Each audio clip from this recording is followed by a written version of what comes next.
Hello. So growing sweet potatoes is great, not only because it provides you with sweet potatoes, but because the new growth, the little greens, are edible as well. So like I was saying earlier in the other video, you could just take the sweet potato cutting. I'm gonna just switch the camera around. Oh, I can't do that actually. So you could just take the sweet potato cutting, make a nice little hole in the soil, as you can see here,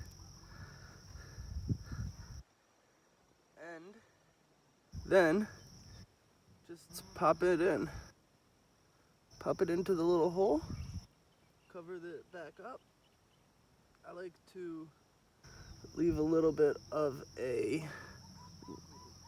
low point around my plants so that way they could absorb a nice amount of water and they don't get runoff. Anyway, so that was that, and I'll show you again in the future once it starts to take root and grow.